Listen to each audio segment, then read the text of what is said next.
Alright, hello? So, first of all, I wanted to look at some stuff on Reddit. I was reading the competitive Overwatch subreddit like a week ago, and I thought the way people talked about new players on teams was really social and bad, and I wanted to show some of that. So, I'm gonna look at just some random threads from today and see if there's similar stuff. There were several threads and they were all the same, so it's probably gonna be the same stuff. This one is Leaf LFT. LFT means looking for team. Leaf is the name of a player.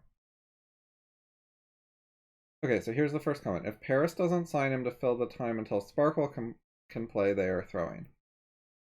So, this is not a substantive argument. This does not say why Leaf is good.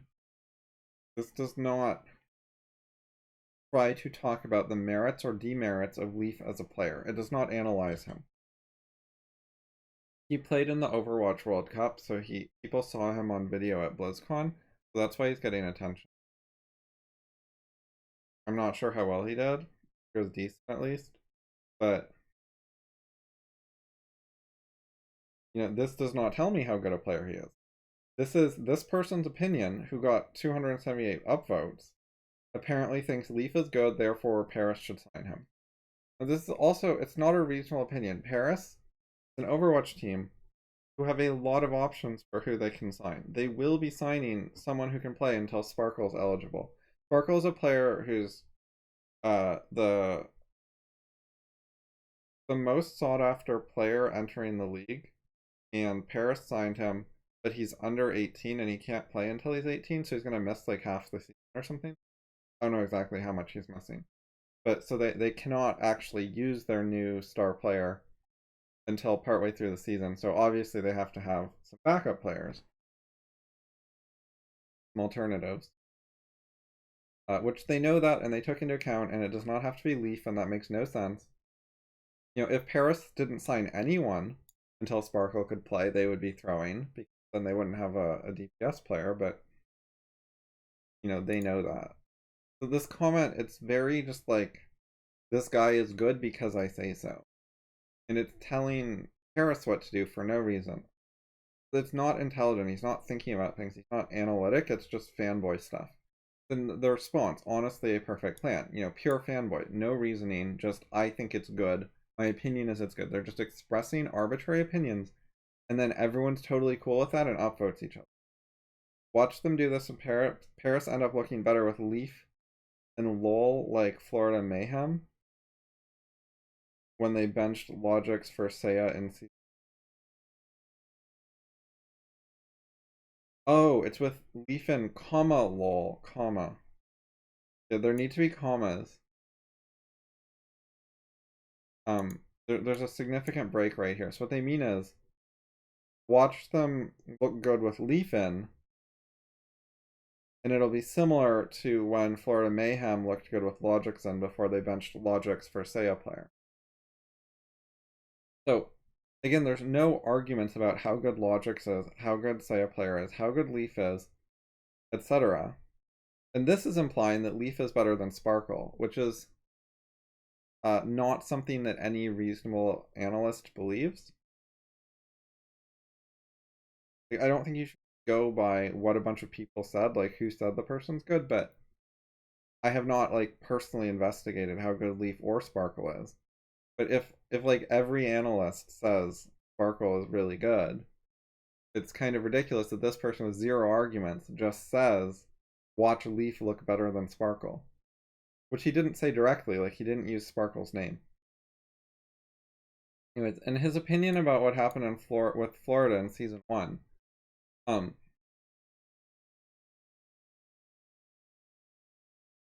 It's not explained or argued. I know what he's talking about.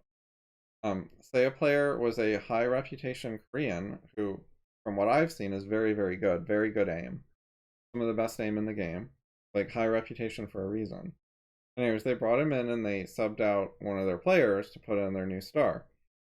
And they had a terrible season. They also had a terrible season the next season. They had a terrible season before Seiya came. Like, it was all terrible.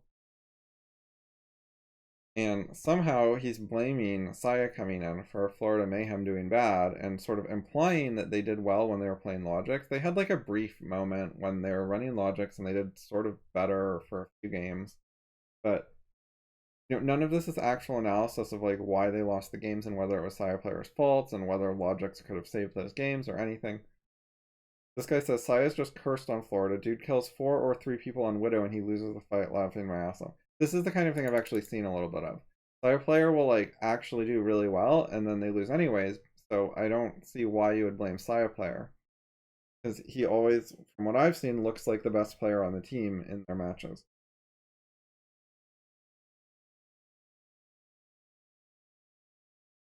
But so this is not intelligent. It doesn't. He's cursed. Like curses are not a real thing. And then, is he disagreeing with the previous guy? He doesn't say whether he's agreeing or disagreeing. He doesn't say how this is a response to the other guy. There's no like logic to it. It isn't intellectual. He's just fanboying Saya and saying it's a curse that's the problem, but he actually does really good. He kills lots of people.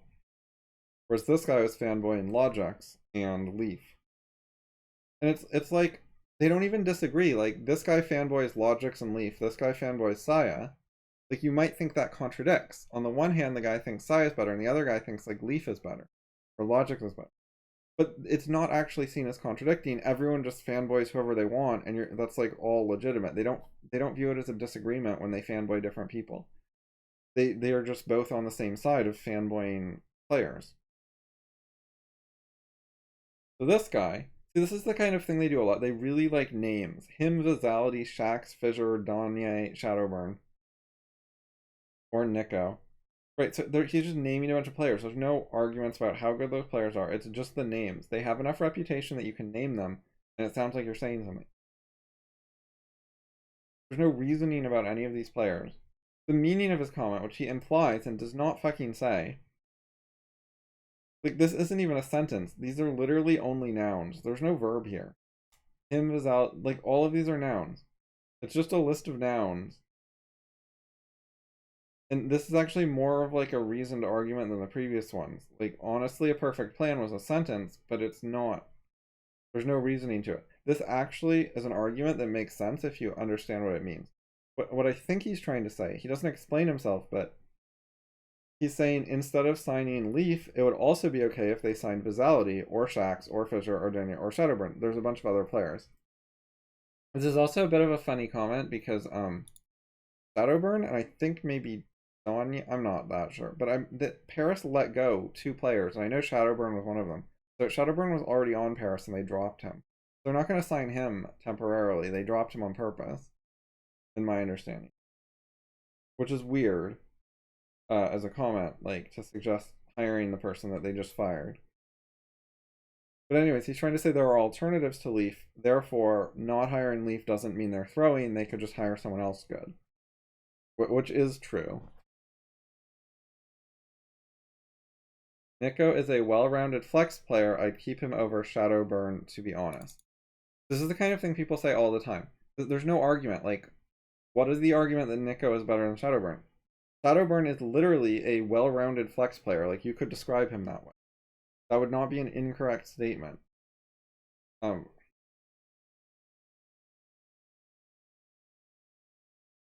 So there's no analysis here to tell you whether Nico or Shadowburn is better. It's just he's fanboying someone. He got downvoted. Shadowburn's popular, so that's why he got downvoted. Shadowburn has like an old reputation from before people even knew who Nico was, so he has more fans. And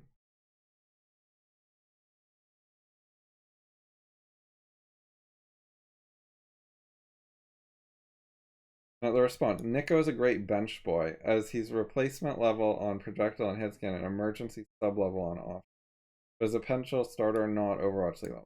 So this guy's response is, you're wrong, he's not that good. Like, you said he's good, he's not that good. It's the mentality here. There's no argument, it's just assertions. Just not that good, he's great. He's not that good, he's great. That's all they do. They sling these unargued assertions at each other. But anyways, like, all the threads are like this, because I read some like a week ago, and I read like 5, and they were all like this. So then today I just click on one, and it's exactly like this. Same thing. They do this all the time. Exactly, he's a bench boy, but this team has XZ and Sparkle. I don't expect Nico to get a whole lot of playing time. Did he not understand the point that Sparkle literally cannot play for like months because he's underage? Like, is he completely missing the context that was stated right here? Fill the time until Sparkle can play. Did he just ignore those words and like not know what they mean and not try to find out? Like, I'm not following this shit closely, but Sparkle's one of the like most talked about players. He's underage. It's not that hard to understand. You have to be 18 to play an Overwatch League game, but they'll sign 17-year-olds who are going to turn 18 in the middle of the season if they think they're really good.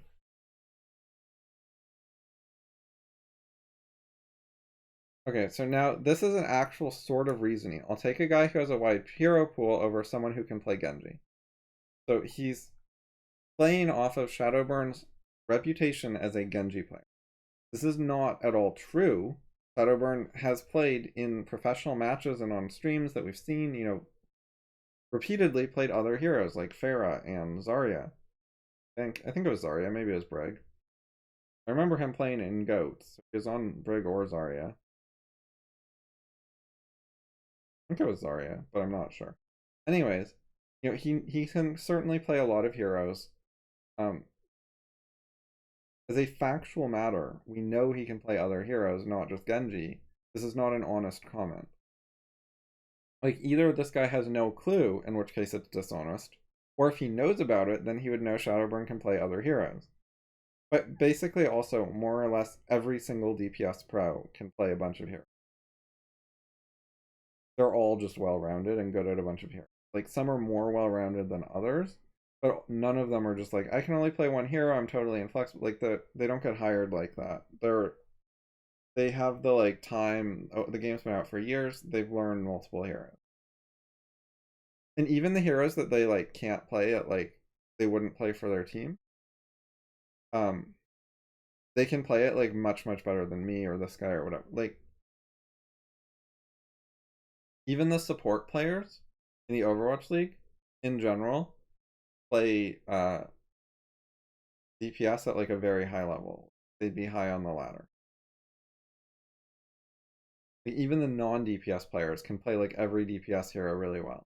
These are professional players. They know the game. They can play every hero more or less, pretty well, and they can learn every hero. Like, if you're a professional DPS player, you can take any DPS hero and get them from one of the best players, but not quite professional, tournament level, and then you practice it for a couple of weeks, and then you can play it in professional matches.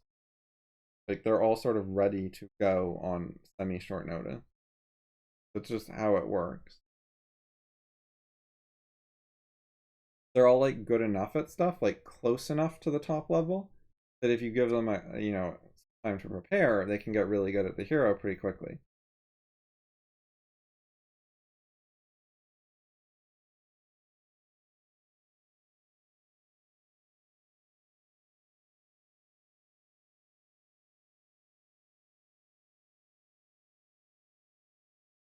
Alright, this comment is actually amusing. He said 4K6 peak.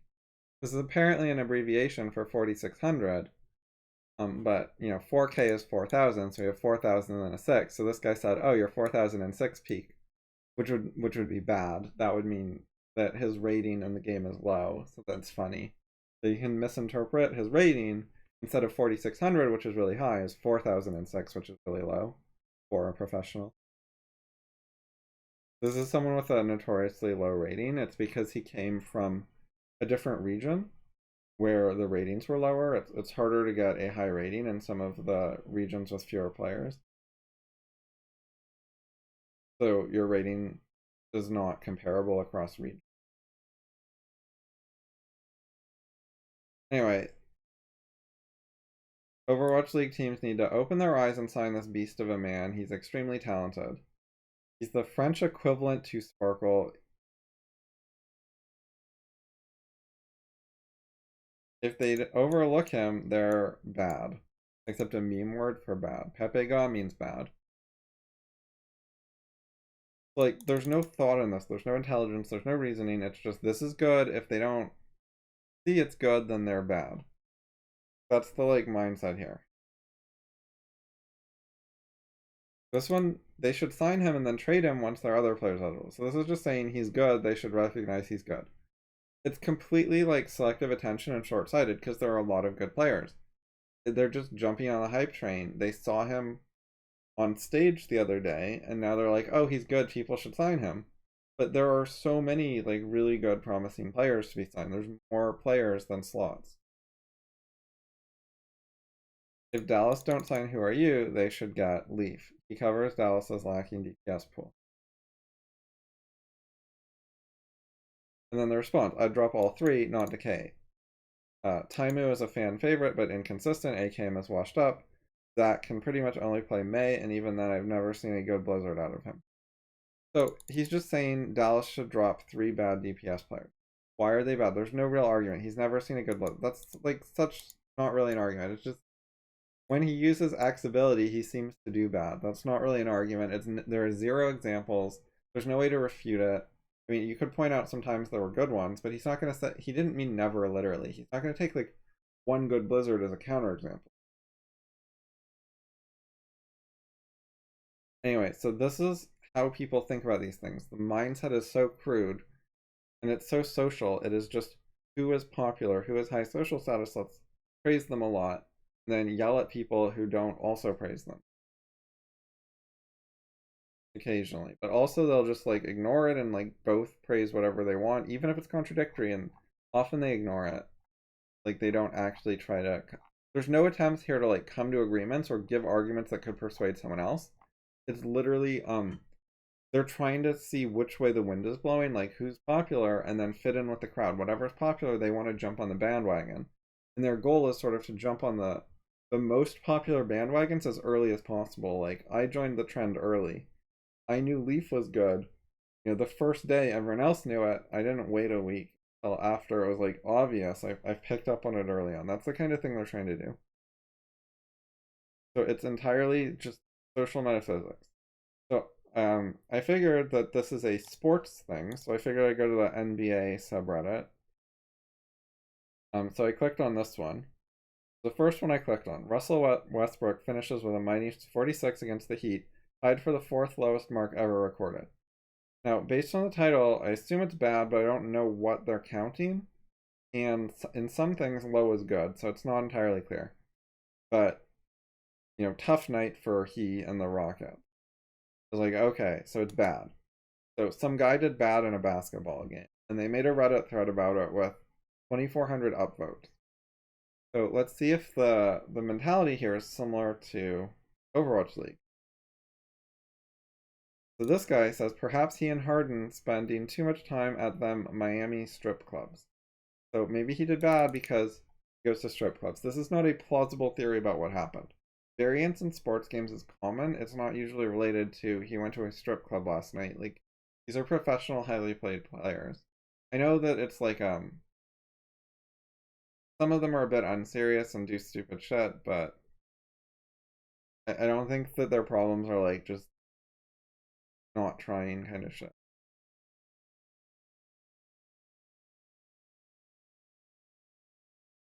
Like, you know, they have practice hours or whatever. And I think they basically show up and do their job. They don't just like skip. I think if they skipped, that would get reported on. It's not something you just make up. Like maybe they're just skipping practice to go to strip clubs. I doubt it. Maybe they just went to strip clubs too much and didn't sleep before their professional game. I doubt it. Yeah, I'm not an expert on basketball, but that doesn't seem like a very good explanation. It seems like just throwing shade, claiming quite arbitrarily. It's a social thing. Like Miami has a reputation for strip clubs. I think that's sort of what they're playing on, rather than actual logic. Anyway, the craziest part. This happened in 26 minutes. So crazy, end me. People like crazy things. Crazy means like extreme, exciting, like not boring, not the same old shit. At least you're not a Browns fan. End me, triggered. So it's just like which teams did good or bad. Let's say that a lot. Like there's again no intelligence here. This is just he did bad fast, so it was like extra bad. They're just sort of calling people good and bad without really reasoning. Like, yeah, his stats were bad. That's like the most they think is like someone calculated the stats and the numbers were bad, so now they feel like confirmed in their opinion. Or that tells them what opinions to have. Like they didn't notice he was doing bad themselves, the stats showed it. They don't know how to form their own opinions of whether someone's doing good or bad. Dude, he's just rounding into form for you guys. Honeymoon period over. Once a chucker, always a chucker. 1-6 from deep with no defense, just an appetizer for the rest of the season. One bad game doesn't mean this is going to be the case for all the season. So this guy's saying he sucks, he's always gonna suck. He wasn't defended very well and he still sucked. And this guy's like, one bad game, he could still be good. The other guy says there's a big sample size. It's not one game. It's his entire career. He just sucks. We've seen his whole career that he sucks. These are not like reasoned analysis of actually how he plays. How about 2 bad seasons coming into this one? It's just flaming like this is an assertion that the previous seasons were bad. Other people disagree, like whoever the fuck hired him. You know? Like this sports team with a lot of money on the line is investing in this player instead of getting a new player. That means they think he's pretty good. There must be some case that there's some good in him. Just calling him bad is not a reasonable way to reach a conclusion. His teams lack spacing. The spacing on the Rockets is helping a lot. It's one bad game. So there's a spacing issue. Like, this is so far from reasoned analysis. His teams lacked spacing. So it's just, there was a problem on the team. He wasn't bad. The team had bad teamwork or something. Like, it's not specific. It doesn't give any examples. It doesn't explain it. It's just an assertion. It'd be very hard to figure out what this guy actually meant. Because spacing is such a big category of things.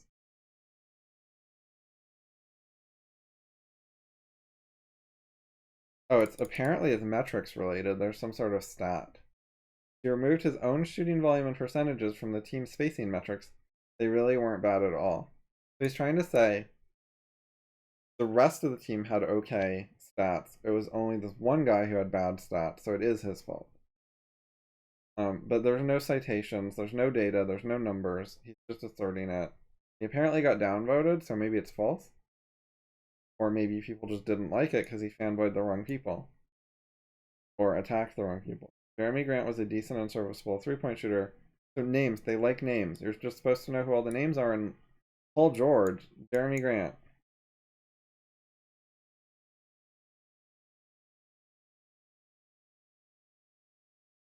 This other guy, T-Ferg, sucks. The Westberg had no spacing narrative isn't really rooted in anything factual.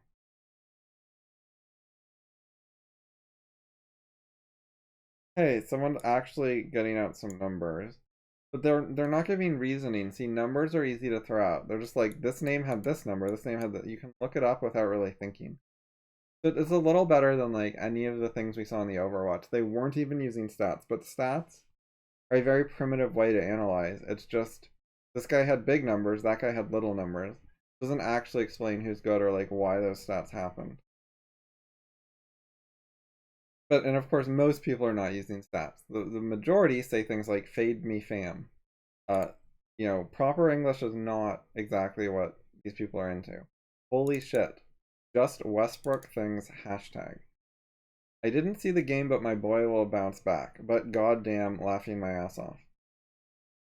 So they're just reacting, they're emoting. They're like, oh, that's the thing I should have an emotion about. This is my team, so I'm sad. Or it's the enemy team, so I'm happy. Or, you know, I'm a fan of that player, so damn. This is what people do with their lives. They waste on shit like this. He did not see the game, but he knows his boy will bounce back. How does he know that? Because it's, quote, my boy. He decided to be a fan of that player, therefore he believes that player will do well in the future, regardless of what just happened.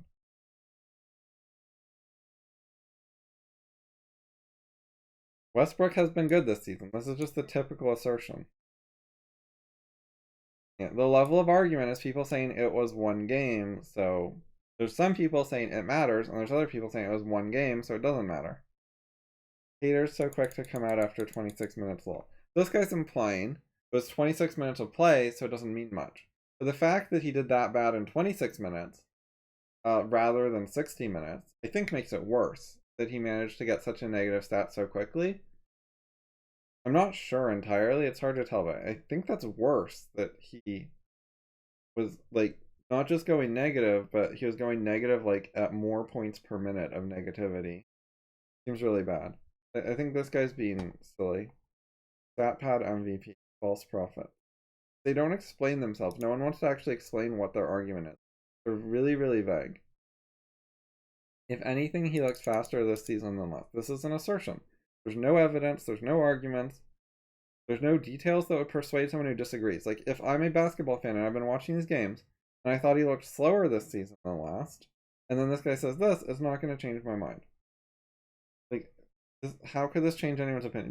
The only person who could be impressed by this, and it could, like, affect their opinion, is a person who doesn't have an opinion. Someone who's like, I don't even know, I didn't even think about it, I just went on Reddit to find out what to think, and someone said he looks faster this season, so I believed it. Or, 3 people said that, so then I was like, oh, that's like a narrative. I guess a lot of people noticed. It must be true. Y'all have gotten Bestbrook all season. It was only a matter of time till Worstbrook came to play. He'll still take 5 good games to 1 bad one any day. He's been solid overall. Okay, so this person's not honest because he's saying he had 5 good games and then solid overall. If you have 5 good games and you are, quote, Bestbrook for those 5 games, that's not solid overall. That's like really good overall, I think. And solid means like consistent. That's not consistent, but it's good because win 5, lose 1 is like a really good record. But it isn't solid. Solid means you're consistently, like, you don't have bad games. Having a bad game means you're not solid. Like, doesn't know or care what the words mean. He just likes to say things like Bestbrook and Worstbrook. The guy's name is Westbrook. He likes these words that mean, good player, bad player. It's plays on their names because they like the names of players and they like memes. They had Westbrook tonight. See? Brick means like throwing bad shots that miss, something like that. A team with 2 MVPs getting blown out by 30. Yikes.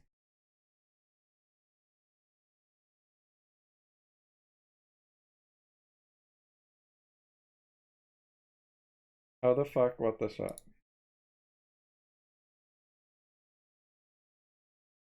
Okay, so that's 41 points.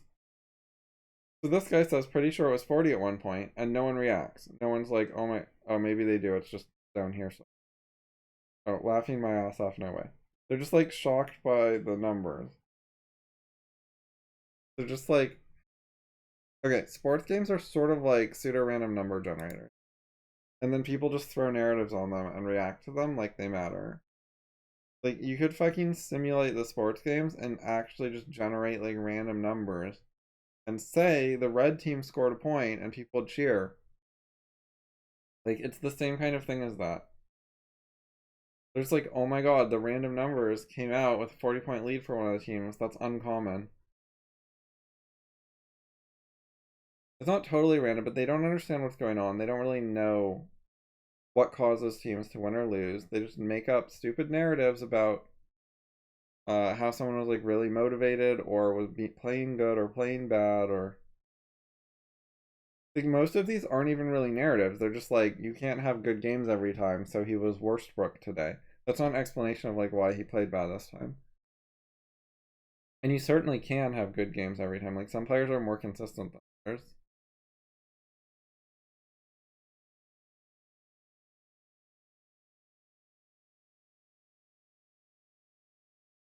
Jimmy shut his ass down, lol.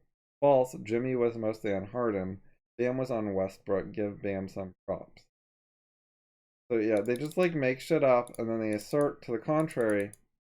This guy seems more credible.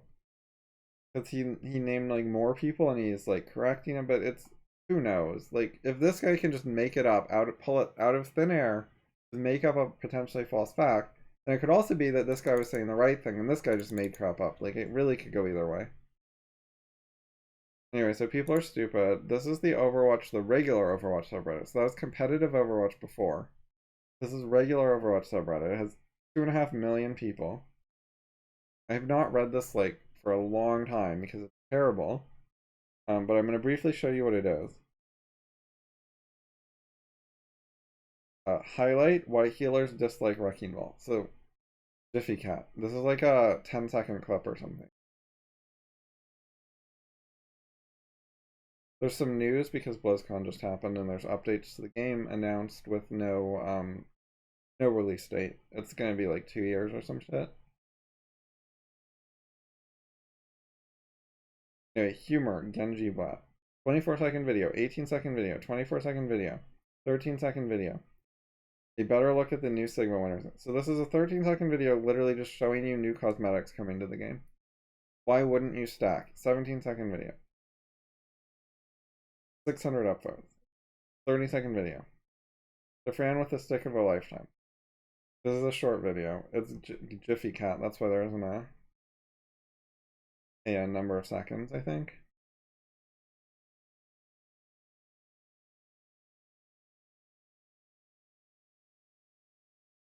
Anyway, it's all just like clips that they find funny or occasionally skilled, or ones with like funny titles. When Anna spams Nana ready but takes her time. So someone said they were like ready to use an ability and then they didn't use it right away when they should have, probably get someone killed or something. Let's see.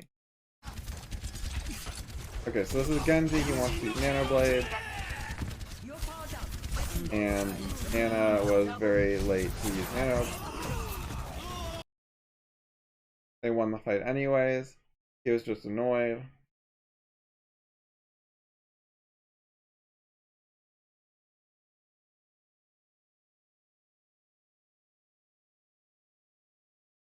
It's very just like, there was a thing that made me feel an emotion, the stronger the better, and it has to be really, really short. Can we just acknowledge how adorable Mei looks here, feeling left out? Yes, 13-second clip, character looks adorable. 30-second clip, can we appreciate the voice actors? I felt a positive emotion about the voice acting. I clipped it, I got 70 upvotes, and I'm on the front page. Was just trying to secure the point, ... That's going to be like, I was just trying to do X, and then Y happened, and then I felt an emotion. I was happy. I killed like 4 people when I thought I was just going to take the point. My goal wasn't to be a hero and slaughter the enemy team, and then I slaughtered them by accident.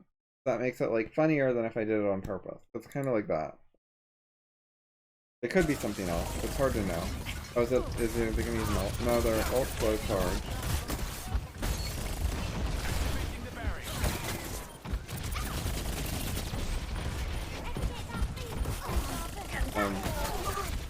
Like, so far, like, not really anything's happening. Why is this a clip? Oh, they just... Alright, so there's a glitch where they ended up, like, flying through the air really far, which the title doesn't explain at all, and you just see some random gameplay and you don't know why you're watching it for, like, 20 seconds, and then the thing happens.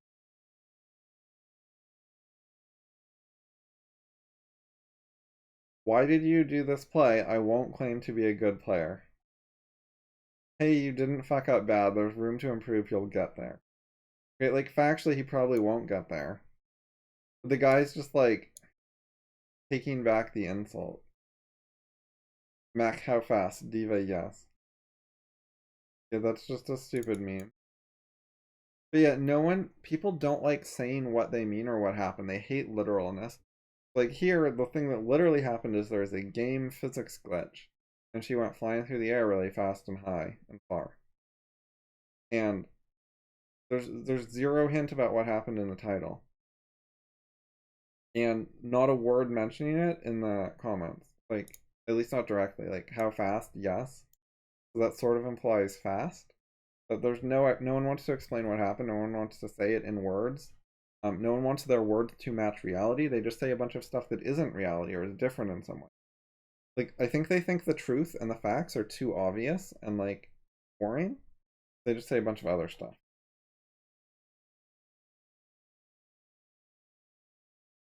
Pixar, Disney, and Blizzard should collaborate and make an animated Overwatch movie or Disney Plus show. This is like such wishful thinking. There's no connection to reality. Like, they don't know anything about the companies and how collaborations work. What they mean is, I would like to watch some. I like this. I like the videos this company makes. I like the videos this company makes. So if they work together and made a thing for a game I would like to watch it. They don't care about reality. They don't care about thinking about how things work or why things get made or don't get made or how business works.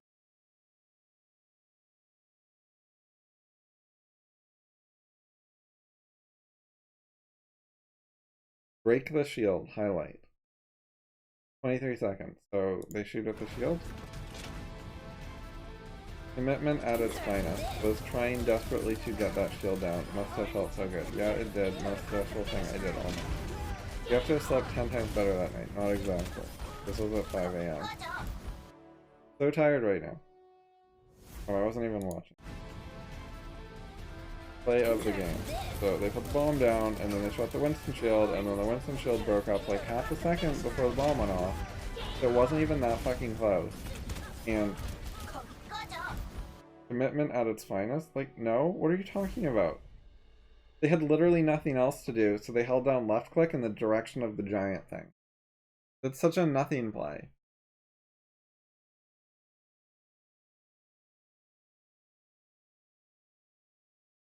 So yeah, the subreddit's terrible. Yeah, like the regular Overwatch one.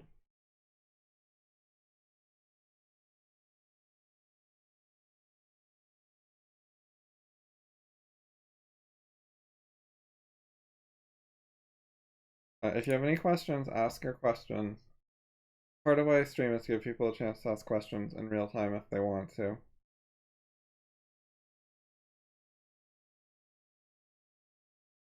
I'm gonna put on my headphones and listen to this some more. I guess I'll probably finish it.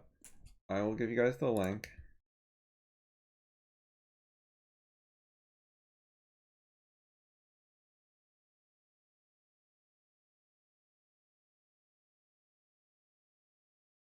Alright, let's see if I can hear it. This movement that's starting is the most frightening one. I read this before, this New York Times op-ed by the Harvard law professor Noah Feldman. I cannot, in fact, hear it. I think my headphones are connected to my iPhone. Yeah, they're not connected. Bluetooth?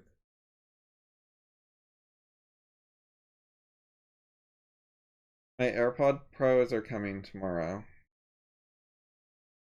Who would come out at one point in favor of Sharia law. This is the guy that's saying, oh, I don't know about this First Amendment. If we allow that, then Gee, Shock, he loves Sharia law, and he also doesn't like the First Amendment. How do we limit fake news and online? They always couch it that way. Right. That like they always that well, we're just trying to limit. What were you going to say again?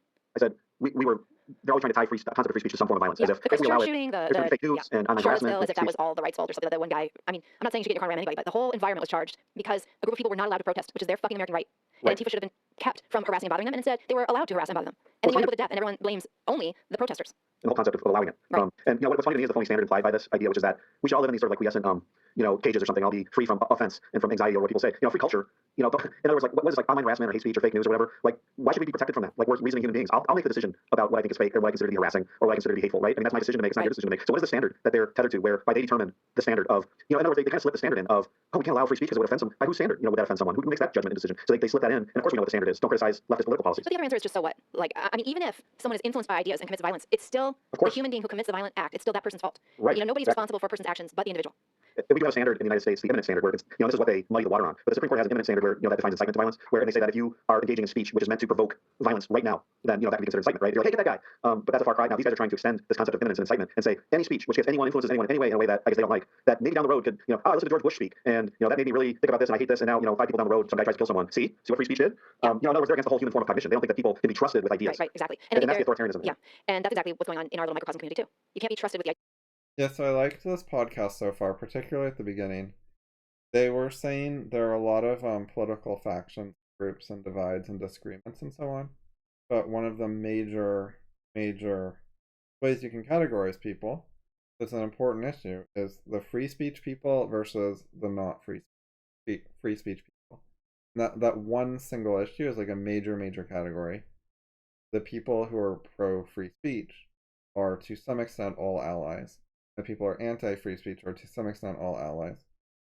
And the pro-free speech people are the side of reason. They're the side of, I think I can win the debate. You can say your arguments and I'll say my arguments. We'll all share our ideas. And, may the best man win. May the best arguments win. And then the anti-free speech people, they're scared of arguments. Their arguments are shitty. They don't want to be criticized. They know they might lose, etc.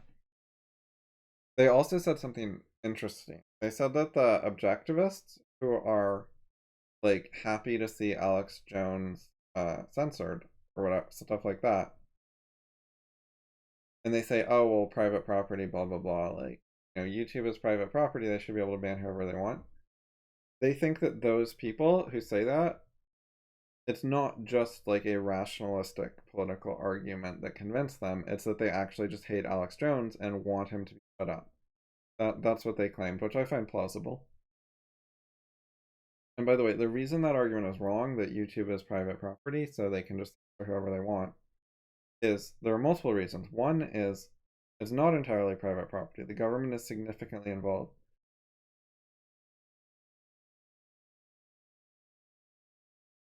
Google has lobbyists. They talk with the government. They try to get special policies and favors and whatever.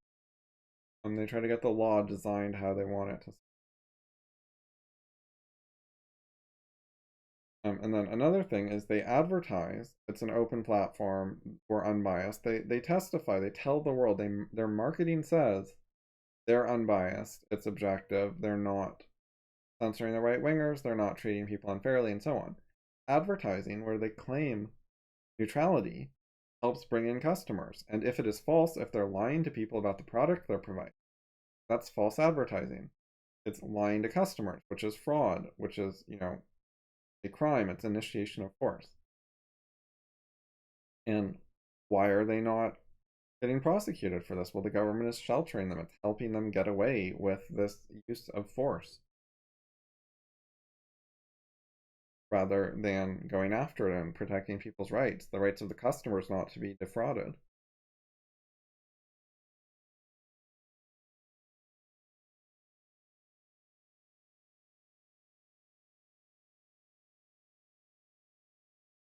These people who say, oh, it's just private property, how much have they investigated it? Do they know, I don't know, that the universities aren't totally just private property, private companies? That those are involved with the government? How do they not know that Silicon Valley has significant government involvement? That lots of government lobbyists work for Silicon Valley? So there's a major, political connection there. And they're trying to negotiate special deals with government, and they have friends in high places, and so on and so forth. In addition to the whole fraud aspect, you can't lie to the public, and they've blatantly, repeatedly lied. And so if you care about, minimal state values, you can't initiate force, but you can be free, you have to watch out for fraud. Why did they not notice that? What the fuck? If your position is really, these people are terrible, but we can't just go after them with anti-capitalist arguments, you shouldn't jump from there to, therefore I'll have to defend them and take their side. You should say, okay, but what about capitalism compatible arguments? Can we come up with any of those for why these people are bad? If you're not looking for that, maybe you like what they're doing. That's what I would think. Because if you hate them, if you're fucking appalled and you think it's awful, you would try to come up with what are some acceptable arguments for why they're bad instead of just accepting it. Ideas of that aren't the party line or whatever. If we let these ideas get out, then it's going to influence people. Right. And so we can't allow that, because we can't trust individuals to reason and think for themselves and determine what's right and wrong. We have to make that decision for them. And that's what ties this authoritarianism to us as sort of classical liberals. And that's why what you're saying is so true, because this is an epistemological, almost metaphysical fault line, where right. either you think human beings are capable of independent thought and making their own choices, and hearing ideas and then be what it may. It might result in things you don't like. I think that is a little scary, because obviously we're living in a time when there are a lot of people who have been convinced that bad ideas are true. And who are ignorant of history, and all the young kids who want socialism and don't want free speech and are buying into Marxism and who wear the Che Guevara t-shirt and stuff. They're ignorant, they're stupid, they have a little bit of ideas that someone's shoving down their throat and they're running with it, and they can end up, especially this whole white privilege thing that everybody's swallowing. This is going to end in white people getting killed. It is already happening. Yeah. The whole knockout game or whatever. The anti-white racism is very disturbing. So yeah, that's happening, but the only way to counter that is to be able to speak out against it. And it is scary to let people think for themselves. But I guess my attitude is, as long as we have, and I think Randy even said this, as long as we have free speech, we can win. So the fight and the battle is for free speech. And Douglas Murray encourages everybody who doesn't have a hierarchy, where they will be damaged. It's our duty to continue speaking about this and speaking out about this, because we're the only people who really can. And so to anyone listening who doesn't have a hierarchy, if you haven't spoken out yet, or you're not doing it regularly, it may come with a little bit of a social cost. I think I'm paying a little social cost. It's fine. I feel like I need to say what I think, and I need to be that kind of person.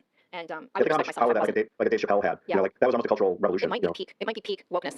Right. Peak woke culture may have been the Dave Chappelle moment. Yeah, it was like I think we might be. We got Kanye, we got Chappelle. Like, I think, and I don't even like Dave Chappelle. Like sometimes when I defend these people, go, yeah, but like Tulsi Gabbard, I posted a thing the other day. I'm like, you know what I like about Tulsi Gabbard? She talks. She discusses. She debates. She wants to talk about things. She goes on Tucker. She will disagree with the Democrat establishment if she personally, if she feels like she can do that safely, or with certain ideas that are important to her, like basically foreign policy. She will go against the establishment. That is the kind of Democrat that I'm in favor of because it is the fault line is who's willing to talk and who's not willing to talk. So it's not even to me left and right anymore. It's the same reason why I support Trump in so many instances is not because I probably agree with 20% of his policy ideas, maybe 50%, I don't know, something like that. But I disagree and agree with him. The reason I'm so concerned about it is because Elizabeth Warren and people like that frighten the shit out of me. They don't want to talk. They're not trying to have a discussion. And this movement to take Trump down extrajudicially, this sort of like impeachment hysteria where they're trying to overturn the election. That's a breakdown of the rule of law. Yeah, and I mean Trump himself as a personality with all of his flaws, he's at least I think he's emboldening people to speak out against PC. I've liked that about him from the beginning. I didn't like him, but I liked that about him, and I thought it would be good for the culture, even if he's a total craze person. Just being able to speaking out against the charges, like basically having no guilt when someone calls him a racist, and being able to kind of just like whatever, like he just doesn't care. Right. And that. Yeah, that's really good. Trump is outspoken. He stands up for stuff. He's not always right, but he speaks his mind, and he doesn't just kowtow. He isn't just a suck-up panderer. And in particular, he isn't always just sucking up and pandering to the leftist elite intellectuals, the professors, the media, etc. Sometimes he's like, I like America, I like American values, I like mainstream America, I like the man on the street, and so the fancy guy, the prestigious guy. Not just sucking up to the so-called elites all the time. And that doesn't get enough, airtime on television. He won the election, a lot of people like that, but the media doesn't want them to have the opportunity to speak very much and be heard. They don't want them on TV. If you have opinions like that, it's very limited. And then so they go on YouTube. And what happens? YouTube starts censoring them.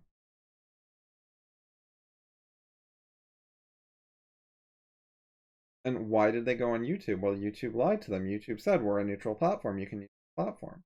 If YouTube just advertised the truth, if you do well on our platform and you're right wing, we will look for ways to get rid of you. Then a lot more people would have found alternative platforms. They would do it right now, and they would have done it in the past. YouTube has a huge advantage in the area because they're so huge, but they got there by lying. If they had said from day one how politically biased they were, a lot of people would have started an alternative many, many years ago when YouTube didn't have such a big lead, and it would have been much easier to compete with them. So they got their market dominance by fraud. And now it's hard to start an alternative, as people sometimes tell them to, because people thought for many years that they didn't need an alternative. Not because they were completely unreasonable, maybe they should have known better, but it was partly because YouTube just literally lied.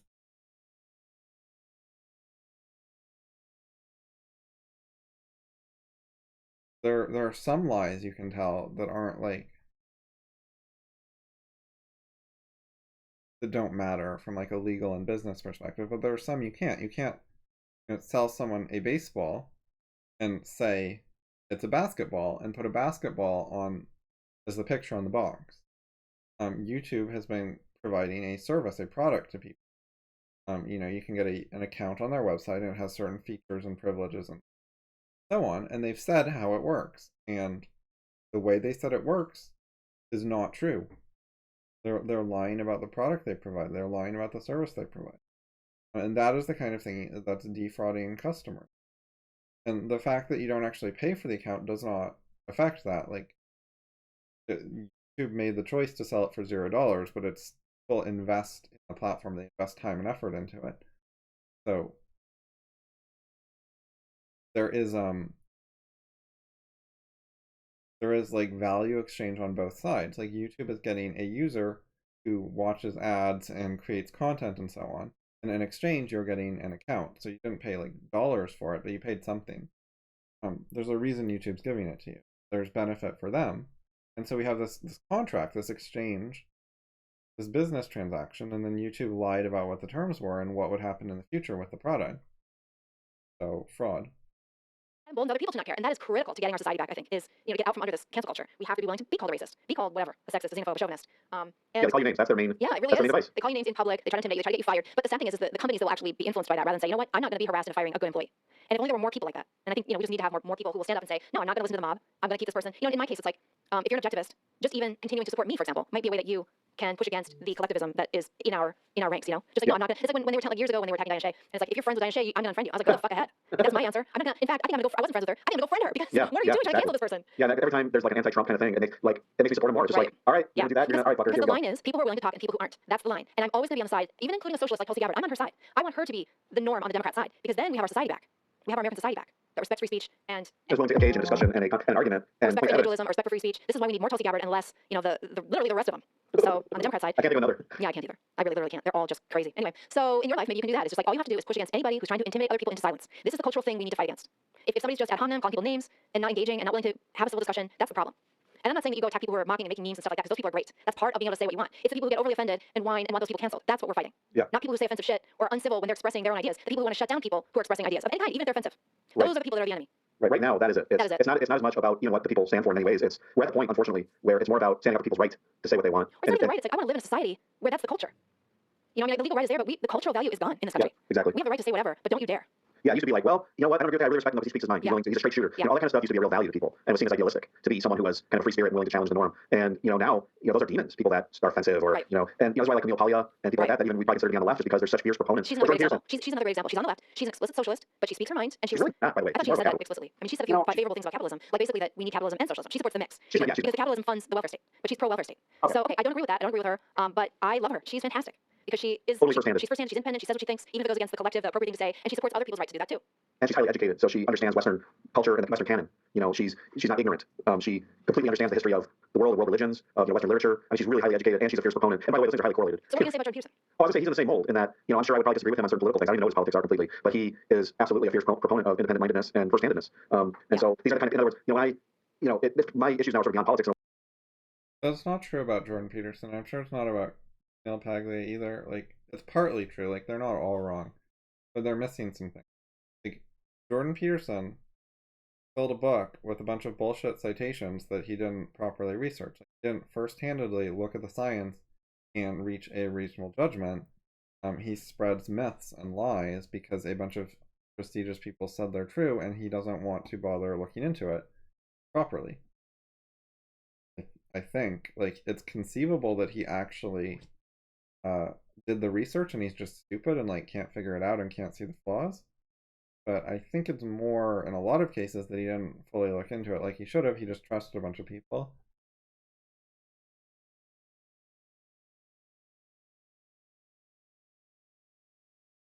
It's more like you started the podcast where the people that I'm really revering right now are the Charles Murrays and the Jordan Petersons and the Paglias. The guy who stood up against the day of absence for white people on his campus, even though he's a thoroughgoing progressive. But he stood up again. He's still thinking for himself, and he wants to support all people being able to talk and think. Or even a guy like Tucker, who I don't always agree with or whatever. There's all these people. Dave Rubin, he's another great guy. There's these. I would almost call him classical liberals. What do you call Dennis Prager, who's like a very religious person? I probably disagree with a lot of things that he thinks, but he's making that movie with Why would you call them classical liberals when they're anti-capitalist? That makes no sense. Some of them are. It depends which person you meant from the list, but like, classical liberal has a meaning, and it involves like free trade and Adam Smith and shit. About free speech. I mean, these are the people fighting for free speech, and those are the people that deserve our support, even if we disagree with them. The battle it has come down. We're at the end, in a sense. There are no more political battles except this one. Do the Nazis have a right to walk down the street unmolested, or don't they? Yes, they do. Unless there are. Well, that's such a bad example. The Nazis walking down the street, like Skokie.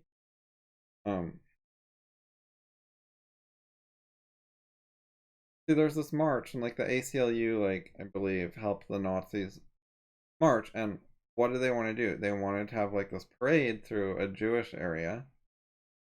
Why specifically there? To intimidate the Jews? Was there a bunch of like petty violence and minor vandalism? And yes. So property rights were not fully protected. The Jews were actually intimidated and harmed and stuff. This was not some monument to free speech. It was Nazis abusing free speech policies to harass people and then actually using minor violence. Not major violence, but some.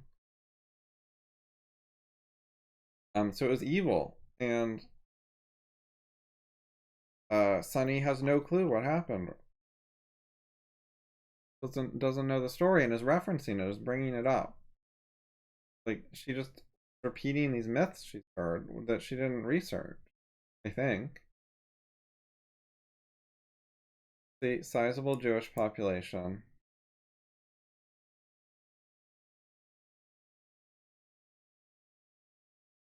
There's a Holocaust museum there now.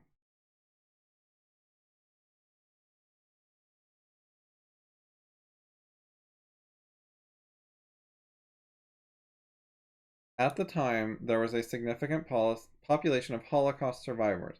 So the Nazis wanted to have a rally where there were a bunch of Jews and Holocaust survivors, specifically.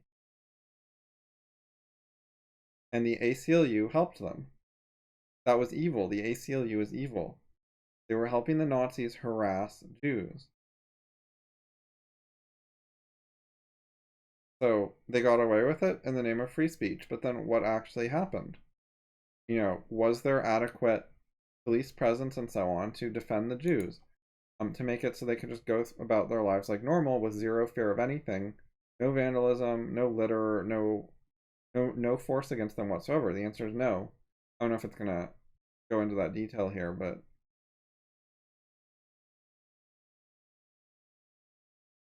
it's actually, this article is just focused on like the town.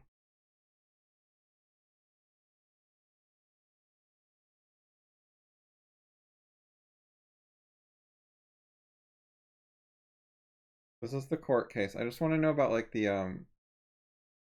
march or parade or whatever. Background.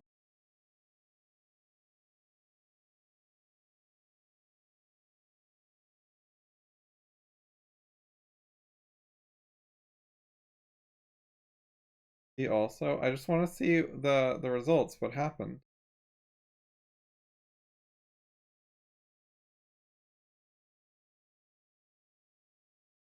Skokie march. Find some shit.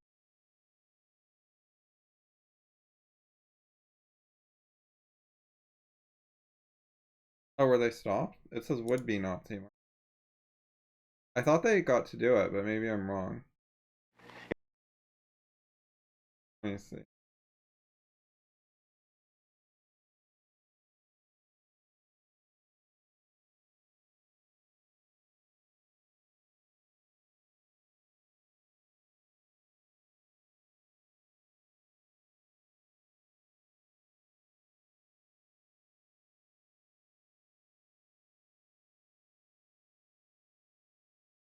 Supreme Court argued that a swastika is a symbolic form of free speech. Its ruling allowed the National Socialist Party of America to march. Okay, so they did march. I just want to read something about what happened with the march. I know what I expect to happen with violence and so on.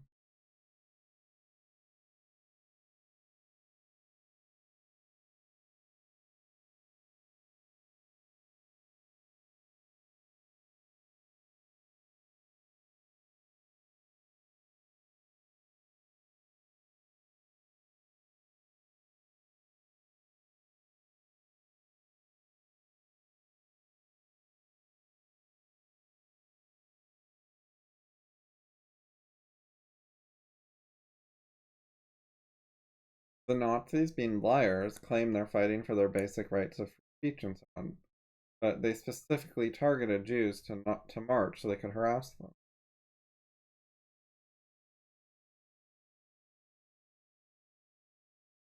You can ask a question, Rat. I don't care.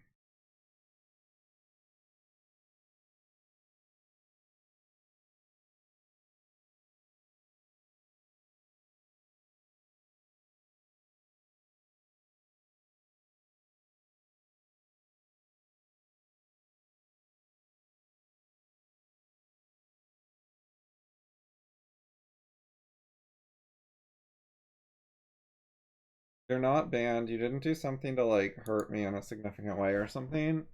Like, you wrote a couple paragraphs of like mean flames, but I don't care very much. Oh, okay, Reddit.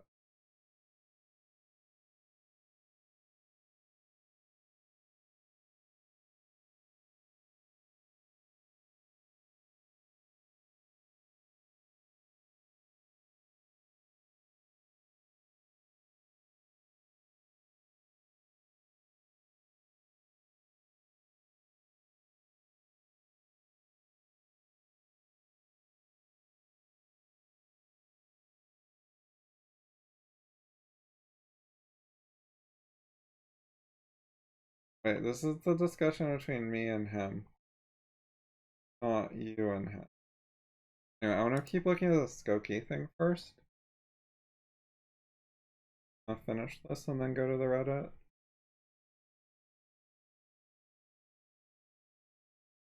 I just want to know about like the aftermath of the march, not the run-up.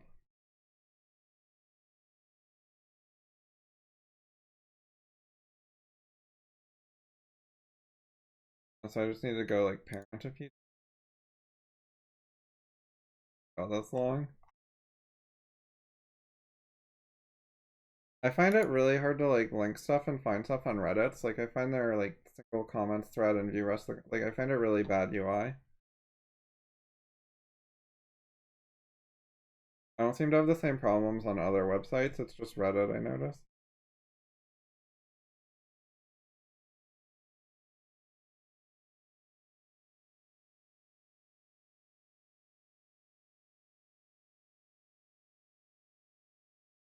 Okay, so they marched in some other park nearby or something twice, and the police cut the demonstration short because there were counter demonstrations, and I think the police were worried about like violence. It's something of an anti-climax. Oh, so they won in court, but they didn't do the march. Okay, that's what happened. But yeah, the thing that would have happened if they had done the march was minor vandalism and violence and harassment.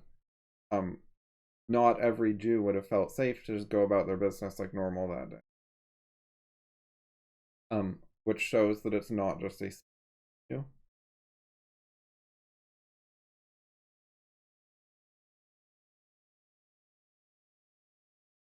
So if you want to check that factually, like if you doubt that, what you would want to do is look up other marches by the neo-Nazis.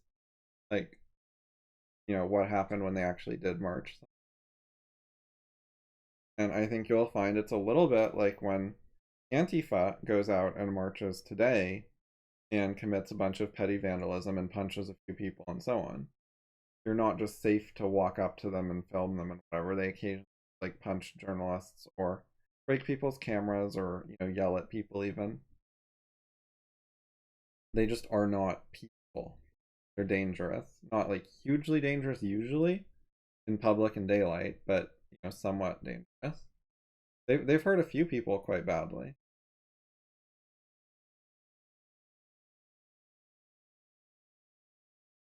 I have 2 minutes left in that.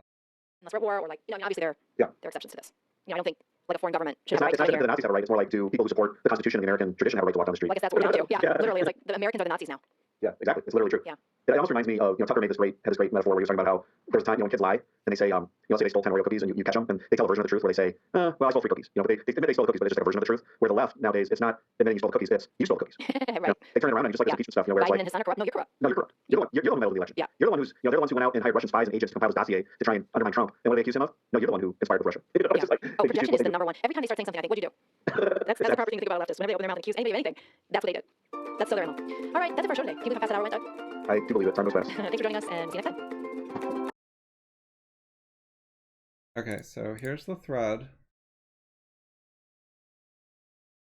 But rat. Is that correct?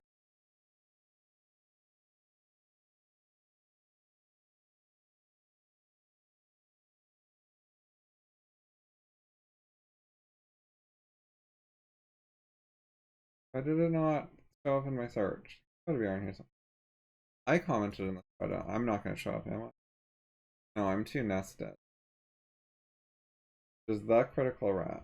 The crit. Not showing up. Reddit's so hard to use. Like this is the page. This is the thread. And your comments are too nested that I have to like continue. Maybe is it here? To find you at all. Here we go. So I guess that might be the start. What is this? Pod Heaven. Pod Heaven is he used to be on the Discord. I taught him about minimum wage and he's like, oh cool, and like learned stuff. Then he quit like a couple days later because I think it was because I said anarcho-capitalism isn't like so retarded you should dismiss it out of hand without thinking about it. I'm not positive. There's someone who quit over that. It might have been him, but he might have been something else. So don't quote me on that.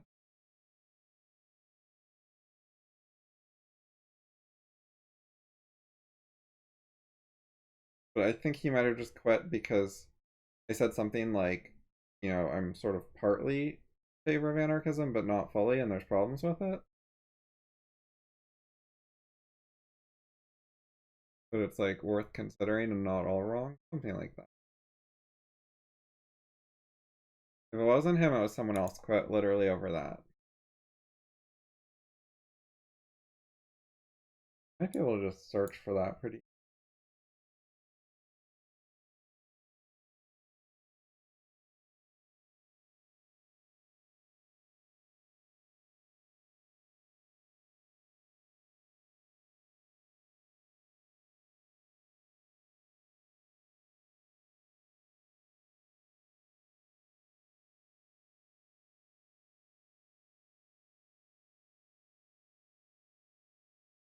Deleted user.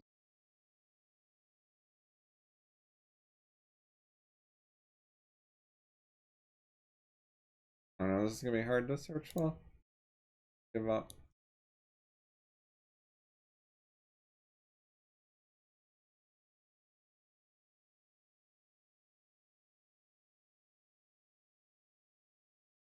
Okay, anyways.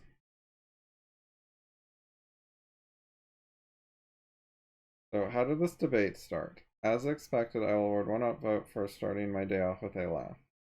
At least you're taking it well? Right, let's go up. Parent. You completely failed to understand a single thing I said. Okay, so the discussion was already broken before you joined the discussion. Critical rat, like, this person was already mad and alienated. They were being told things like, you completely failed to understand a single thing I said. They were already told that before your first message in the discussion. So they were already tilted. It was already a very hard, bad situation. Doesn't matter whether it's true or not. Like, if it's true, they're going to be mad. If it's false, they're going to be mad in general. Alright, David makes the case there are two types of memes. This seems perfectly straightforward.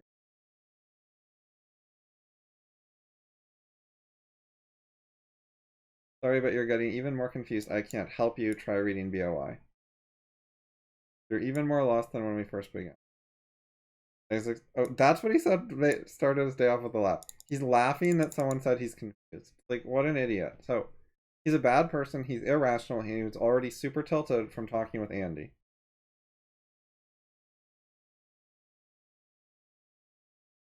Let's try to go up one more. Maybe that'll help. You keep making the same mistakes over. This is typical. Like, a lot of people that are just dumb, they're bad at discussions.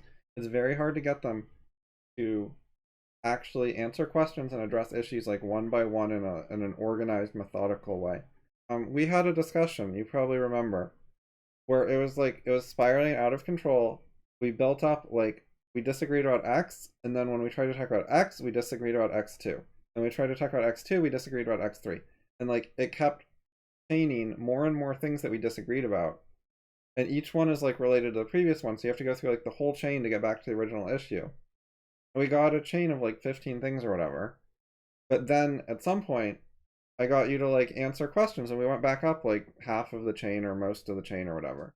Anyways, it's really hard to get people to ever do that. They usually just don't clear up those problems. The discussion just falls apart and never gets fixed. So it seems like that already happened before you even joined the discussion.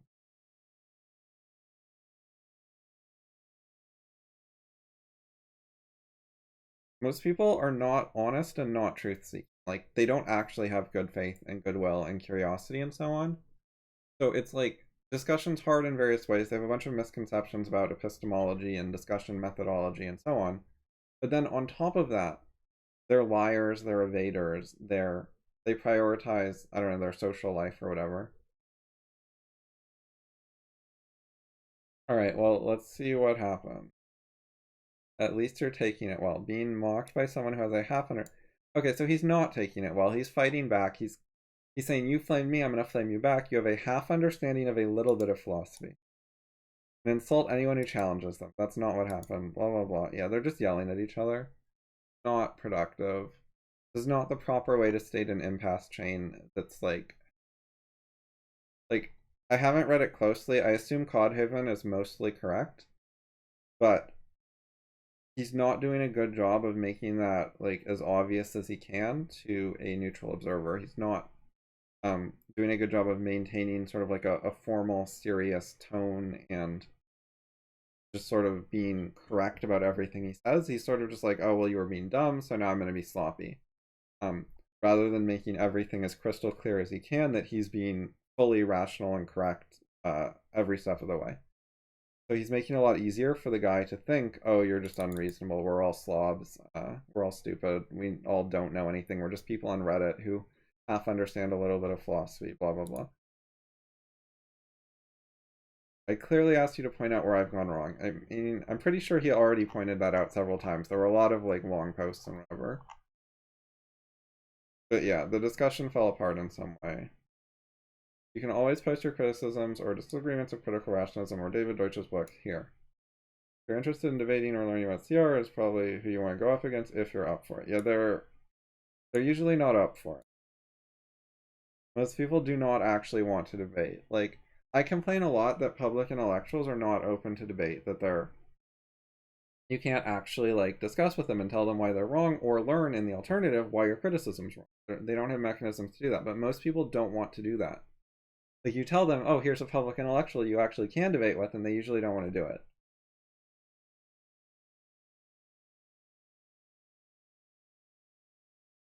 Yeah, I've seen you like invite several people in this kind of manner, and success rate is low. Other people have tried it too, like not just me, and it doesn't work very much. Most people don't want to do it.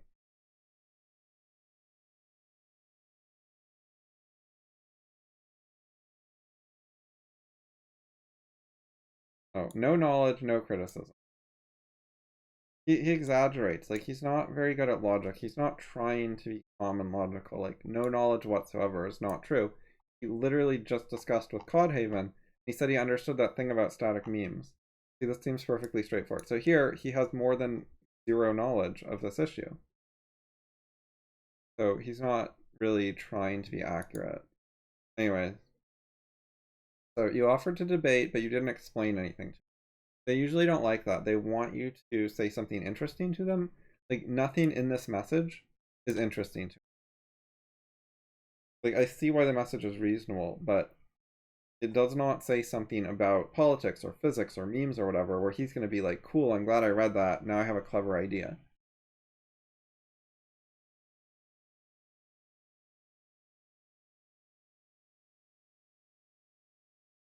Edit. Yes, I have one issue right off the bat and explains why these kind of...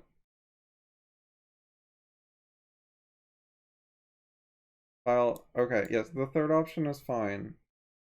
Not like a major issue. It's like a wording issue. It's superficial.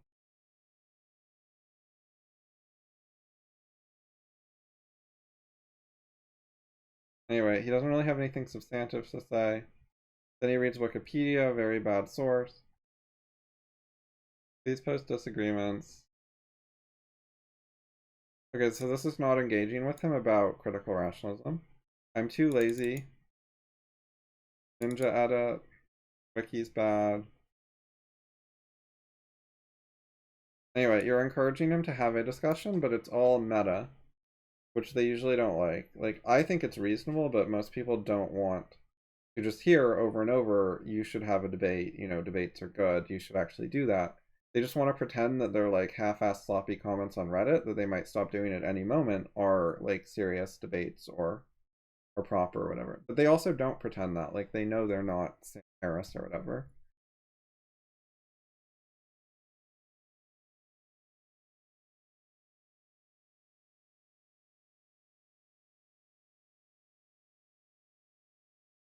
Okay, anyways, yeah, so either there's a problem with the wording or he misinterpreted. I'm not paying much attention, but it's not that big a deal.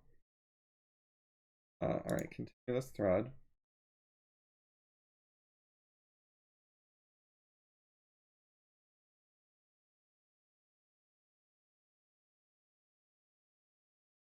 Oh, so it wasn't even supposed to be a CR idea.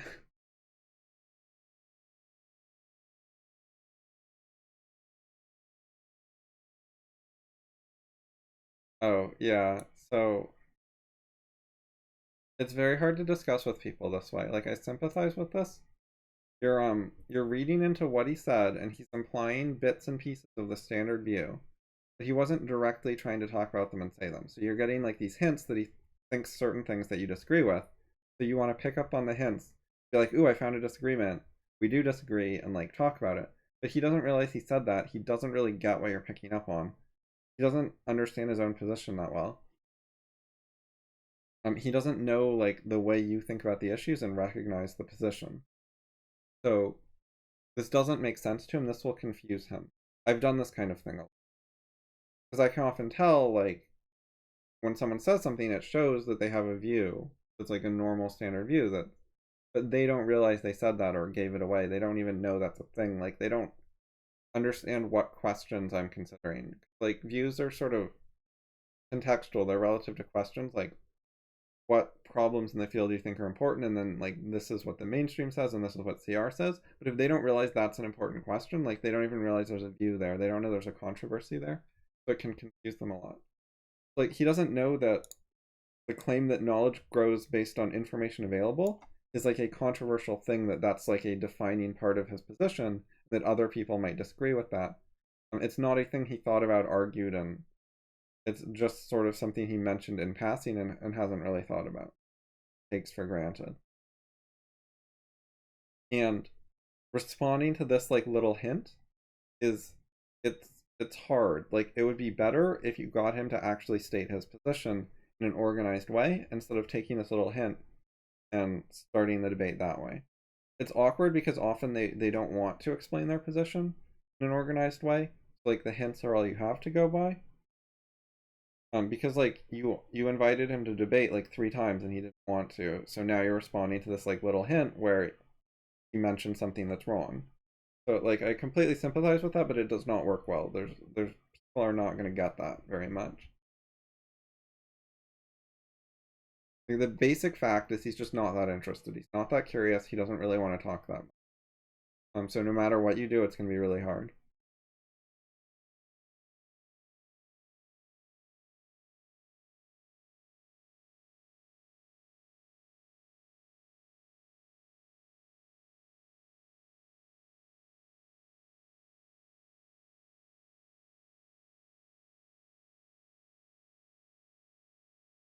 Anyway, again, you're inviting him to a discussion forum. I think that inviting him repeatedly is not a good idea. Like, he doesn't want to go there. He's not interested.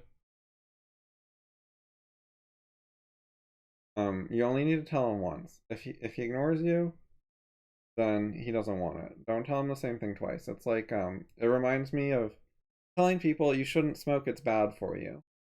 It's perfectly reasonable to say that to someone one time if you think they've never heard it before. But if they've heard it 50 times, and you've told it to them 10 times, you don't need to tell them again and again. Repeating yourself is not going to solve whatever the problem is.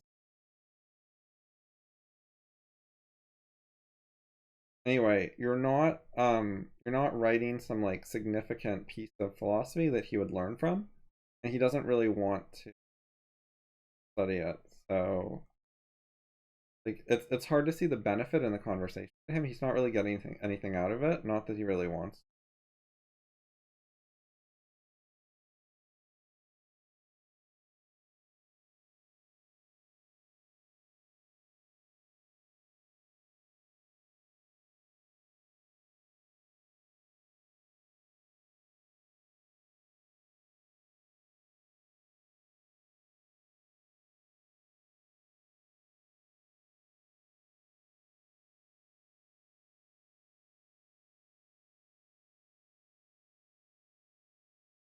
Right. Pivoting faster would probably have worked better. Because, like, at this point, we're like 5 messages in or something, and you haven't said very much, so he's probably like already sort of giving up on you and thinks you don't have anything to say. Um, so it's like, it's harder to get his attention because you had some attention and did not say things that made him like you when you already had some opportunity. By the way, this guy, after I got tagged in one of these messages, possibly this one, I like clicked on his comment history or something, and I found he had said something about like IQ being genetic, some position kind of like that. And I responded to him and I said like I disagree with him. David Deutsch disagrees with him because he'd said something positive about Deutsch. And I like linked him to a blog post and asked if he wanted to talk about it, something along those lines. I forget exactly what I said. And anyways, he just completely ignored me, no response.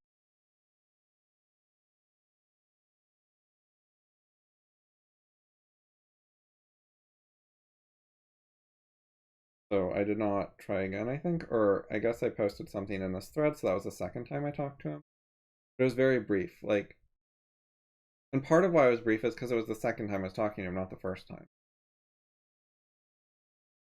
I already knew that he seemed not interested. Most random people just aren't interested in intellectual stuff and thinking. I mostly like let people come to me, or I go to like clearly intellectual forums like the Harry Binswanger list for objectivism, or like the critical rationalism or the critical cafe Yahoo groups. Like I didn't exactly agree with the people there or like them, but it had an intellectual atmosphere. It was supposed to be about like popper stuff, scholarship to some extent. Like there are forums where people go to have some sort of an attempt at a serious discussion, where people actually have read books and know things. But this is not one of those forums. The people you meet here, you can't expect that kind of thing from them. It's just not. The forum is not designed to get that kind of person to show up. So from like his perspective, you're sort of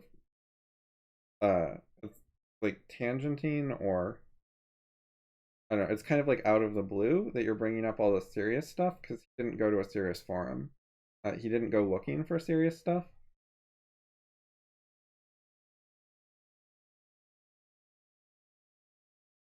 He just sort of like randomly got into a debate on the default assumption that he'd be talking to idiots like himself, and then he got kind of outclassed and people brought up books and like quoted from books and stuff, and he was like, what the fuck's going on?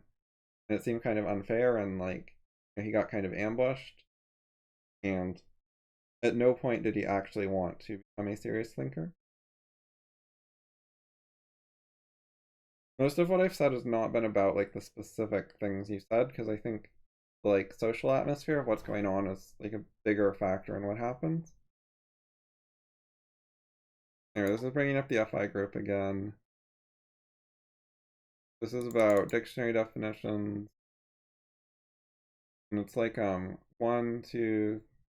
section post. Just like overly complicated. People have trouble dealing with posts with a bunch of sections. Like, okay, so he responds with multiple sections, but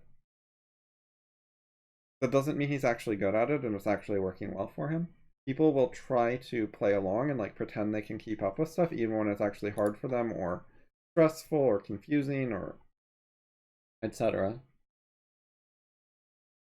Like I've had a lot of discussions where people will write like many section posts back to me and do it repeatedly, and then it turns out that it's kind of overwhelming to them and it was a problem the whole time, and that they would have been better off if we kept it to like 2 sections max at all times, so they didn't have too many things to worry about at once. But they don't say that, they just try to keep up and like do what you're doing, even though it doesn't work well for them, and they don't tell you the problem. So I wouldn't trust this being okay just because he's going along with it.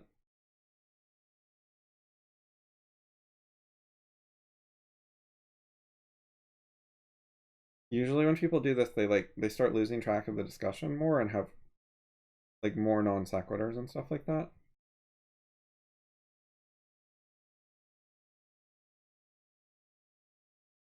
This is kind of a dumb reply. Like, you said it can come in form X. And he said, or other things, right? Like, yes, it can be X, does not exclude other things. So, this is not actually intelligent. Data is not necessarily necessary in all cases. Agree. Okay.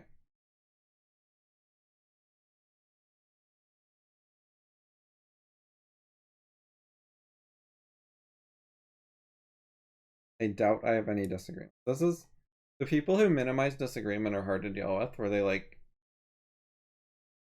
there's something weird about it, but it's like, I know I disagree with you about a bunch of stuff, and you just sort of don't want to admit it. It's a way to avoid debate. It's like the early concede thing. A lot of times I try to argue with people, and they give in, they concede, they say, "Oh, you're right, you win." But they only understand like 10% of what I was trying to say. Like, I didn't actually get to explain all of it. They clearly don't know all of it. And they shut down the discussion by agreeing too much or too early. Like, they make it too easy and they don't thoroughly go through, well, what are all their disagreeing ideas in their head? What are all the implications of this thing they claim they now agree with? How do they learn enough about it that they would actually be able to use it instead of just knowing the idea as an abstraction, etc.? They like skip all that and just say, I agree, why are we still talking about this? So I doubt I have any disagreements. It's an anti-discussion kind of comment.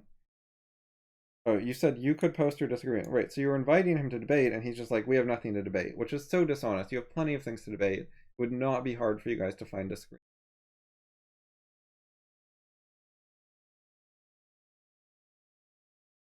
Thank you for a sane conversation on the topic, though. It's been a bizarre right up to this point. This is a closing statement. Thank you for a sane conversation on the topic, though. It sounds like he doesn't want to talk to you anymore. This is a hint that he's done. We had a conversation, thank you, but we're done. Like, you can leave now. And he's not being very honest. Like, for one thing, you actually haven't said very much substantive stuff. So it's a bit weird. Like, half of what you said was inviting him to a debate forum, which he didn't want to go to. And then he's responding this way. Like, it's not really responsive to what actually happened. You didn't really get very far talking about CR yet. And he's like done and like, thanks for the good conversation, bye now.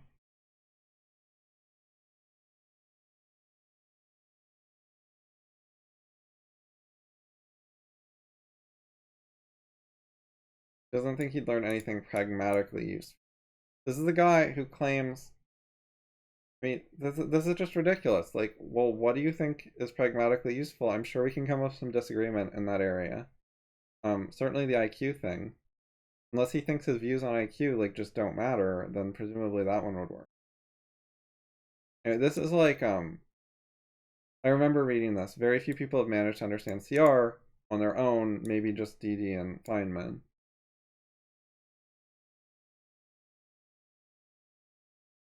This is one of my points. This is something I've said, but it's not beginner friendly. Like, people who are not into CR already are not really going to understand what you're talking about, and they're going to find it weird. They don't understand that it's like the same problem with other authors and books. Like, they're just like, oh, Popper's really hard, that sounds bad.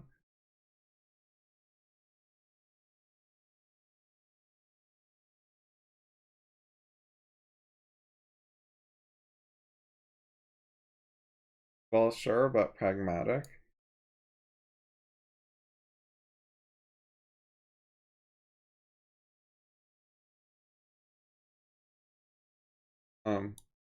Right, so he's just not actually saying, he doesn't lay out like what are his important ideas that he thinks are practical and matter pragmatically. He doesn't have like a blog where he just lists what his main positions are that he'd be interested in criticism, because he is not actually interested in criticism. He's not trying to expose his ideas to criticism.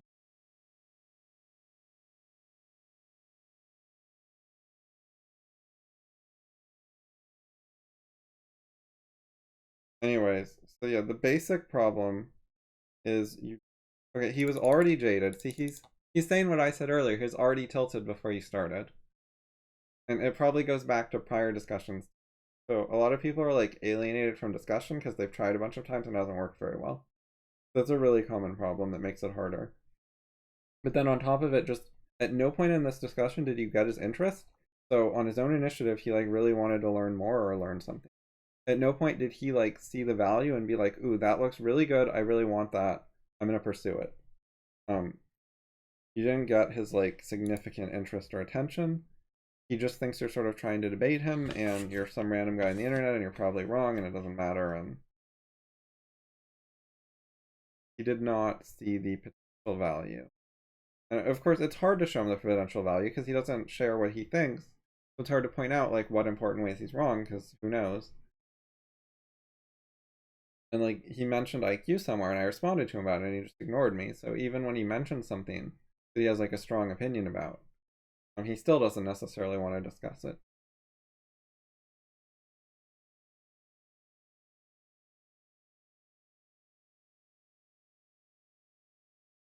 That, oh god. Oh, I know what's going on here. He doesn't evaluate discussions by content. See, like, I'm not exactly blaming you, but the discussion did not have a lot of content because you said a bunch of stuff about maybe you want to go to FI. And then he said some dumb things that were confused, and you just didn't actually get that much substance in the discussion. But what he actually means here, I think, is you're not being like stupid and retarded. Like, you didn't make a bunch of logical errors every other sentence. I think it's like you were sort of like clever and like came off as an intellectual. It doesn't matter whether he learned anything. It doesn't matter whether you said something important. It's just you said some sort of intellectual things without making a total fool of yourself. Like they weren't just blatantly wrong. I think that's what he means by it's several steps ahead. Because a lot of people, they're just like everything they say is wrong. Or ridiculous or hostile or flaming. Like you weren't insulting him. You know, there's a bunch of things you could have done a lot worse. The book sounds interesting. He just wants like you just sort of say a few things and you say, oh, that was kind of interesting. Like you're supposed to say clever, interesting things, and you get like little bits and pieces and you don't take it too seriously, and then maybe you read something one day. But he's not actually looking to like reach a conclusion. So like the lack of conclusions in the conversation doesn't really bother him. Maybe that's a better way to put it. Like rather than lack of substance, it was not enough substance to actually reach conclusions. But that's not how he looks at conversation. Not trying to learn conclusive things. Of course, he's like a hypocrite because he said he wanted pragmatically useful stuff, and it's not going to be pragmatically useful unless you actually reach a conclusion.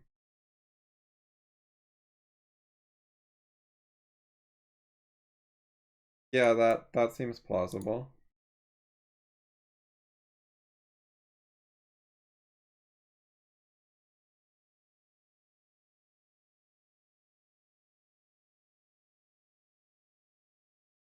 Oh yeah, social science stuff is addressed in BOI. Yeah, it has like the happiness studies and the correlation science and explanationless science.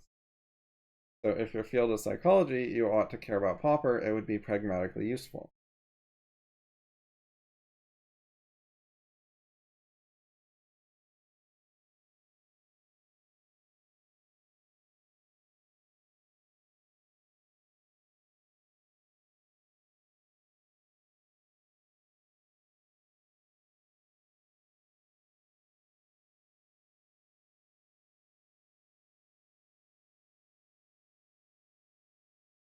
This is a terrible reply. Like you're trying to say not I've applied a certain name to it, but it is bad and this is a reason it's bad. And he has absolutely no idea what you're talking about. But he thinks you just said it should be named X instead of Y. I don't care what the name is. I don't care about labels. This is not at all what you're trying to say. So he's totally missed the point. You're trying to say it's non-science as a like substantive criticism. It's saying there's something wrong with our methodology, but he just heard a terminology point. And I don't think that was a very honest response. It's not semantics, right? So you know what's up. Important methodological mistake, and what happens next? Well, I don't understand then.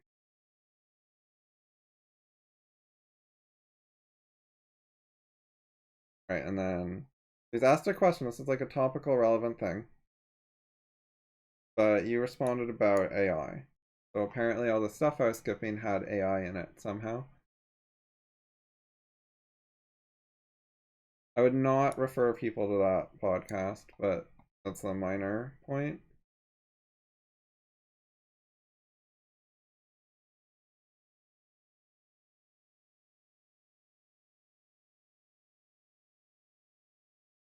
Okay, here we go. Explanation science is not just a label.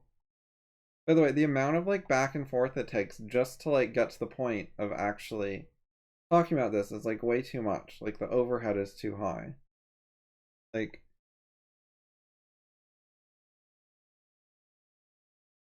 which is like mostly his fault. He responded in an unreasonable way instead of asking a question off that.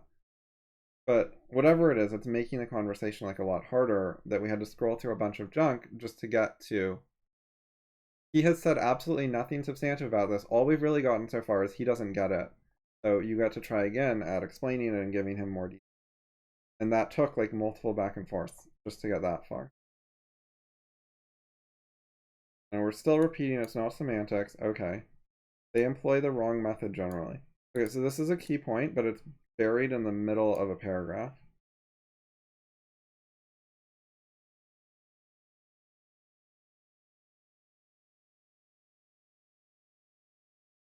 This is not enough of an explanation, like right here.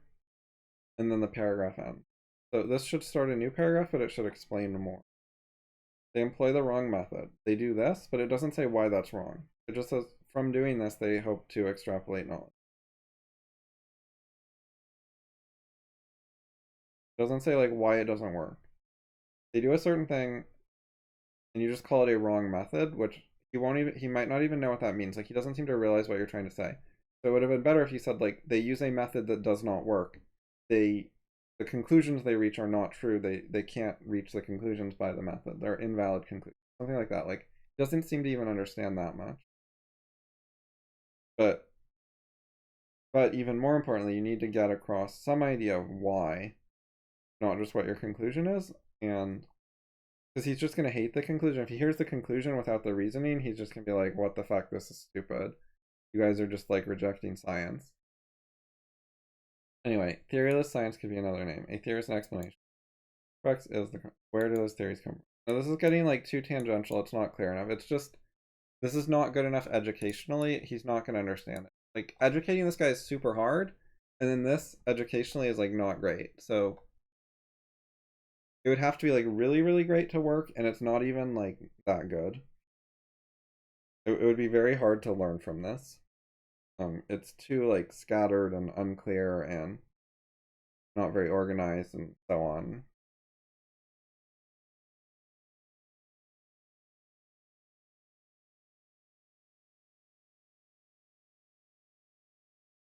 I think maybe quoting like a long section of BOI regarding explanation of science would have been a good idea.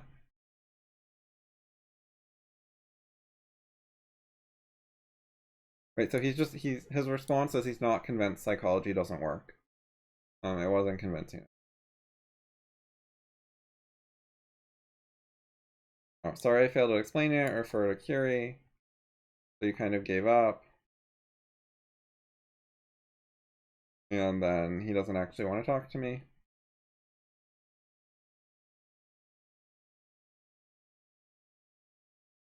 Oh yeah, he said like a non sequitur to me. He said something really dumb. Alright, parent? Like, I went to the next page and then like most of the comments disappeared even though there were only a few things on the next page. So like, I just need this much together. Okay, so. Right, so I say if you want to learn about CR, you can come ask questions. If you're not interested enough to do that, I'm not convinced I should spend my time talking to you here. Oh, because he said if you see this and it's not too much trouble, can you make sense of where we failed, blah, blah, blah. You could link him to the stream if you want to. Maybe it'll help in some way. But anyways. This says he doubts there's value in it for me. No obligation. So he doesn't respect himself. He doesn't have self-esteem. He doesn't think he matters. He doesn't think whether he learns things is important or valuable to the world or whatever. He doesn't think he has anything to offer. This is very typical, but it's not promising. It's hard to deal with someone like that. It's easier to deal with someone who's like, I'm smart, I want to learn, I'm going to make a difference in the world, etc. Like, more of a go-getter. Who like actually wants to do something, whereas this guy, you sort of have to drag him along, and it's really hard to drag people along for unconventional, like, advanced stuff. Anyways, so I responded, the value of learning about CR is truth-seeking. So I was trying to tell him, oh, he said you were just recommended to someone who could show what value is in it for me. So in response to this, I wanted to tell him what the value is. The value of learning about CR is truth-seeking. You should learn about or refute things, not just ignore them and hope to get lucky that you didn't ignore something true. See essay. So he says I was disputing assertions, not making them. He completely did not understand the point. I haven't done this ironically. Well, that's exactly what he's doing with CR, as I just said. his response to CR is neither to learn about it nor to refute things. He didn't do 1 or 2. He didn't do learn, he didn't do refute with CR. And he didn't read the essay, which explained what I meant more. Because he's not interested, he's not curious. But yeah, this is a common point that's important. You should deal with things by learn about them or say why they're wrong. Like objectivism, Marxism, Hegel, Kant, Plato, Aristotle. Either, find out what's good about them, or if you think they're not worth learning, you need a refutation. Point at some article that says this is why they're bad and not worth learning, that could itself be refuted because it gives reasons and arguments. Don't just ignore them with no answer. But people mostly just ignore stuff with no answer, some of which is true, and then they just don't know the true thing and they're just ignoring it, and there's no way to fix it because they have no arguments against it. Not just not having their own arguments like personally, but they don't have arguments by some expert that they read and they said, oh, I thought that article explained why it was bad, so I didn't look into it. They don't even have that, so there's nothing to respond to. You can't say, oh, that article's actually wrong, like here's where that article goes wrong. The following statement in the article is false. Here's a quote from the book that shows it's false. Like, if they were actually getting it from some source, some review, some overview that said CR is not worth learning, then you'd have something to respond to. But he has no source saying why CR is bad. He's just not interested. So he will not learn about it, and he won't refute it, and he won't refute it by proxy or anything like that. So there's just no way forward. Not a thinker.